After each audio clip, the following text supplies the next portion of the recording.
एक कविता याद आई हरिवंश राय बच्चन जी की। मैं यादों का किस्सा खोलूं तो कुछ दोस्त पुराने बहुत याद आते हैं। मैं गुजरे हुए कल को सोचूं तो कुछ दोस्त पुराने बहुत याद आते हैं। अब जाने कौन सी नगरी में आबाद है जाके मुद्दत से,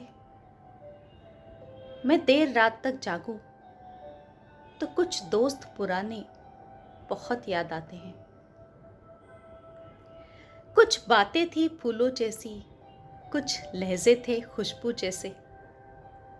मैं शहरे चमन में टहलूं तो कुछ दोस्त पुराने बहुत याद आते हैं। मैं गुजरे हुए पल को सोचूं तो कुछ दोस्त पुराने बहुत याद आते हैं।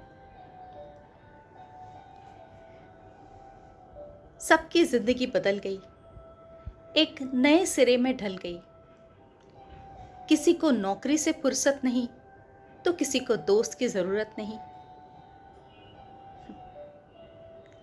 सारे यार गुल हो गए, तू से तुम और तुम से आप हो गए। मैं गुजरे हुए पल को सोचूं तो कुछ दोस्त पुराने बहुत याद आते हैं।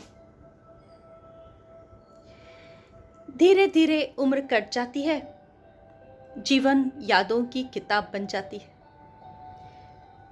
कभी कभी जिंदगी भर किसी की याद तड़पाती है तो कभी किसी के यादों के सहारे जिंदगी कट जाती है।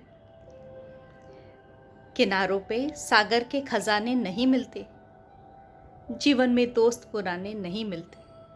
इसलिए जी लो इन पलों को हंस के दोस्तों, फिर लौट के दोस्ती के ज़माने नहीं मिलते। मैं गुजरे हुए पल को सोचूं तो कुछ दोस्त पुराने बहुत याद आते हैं।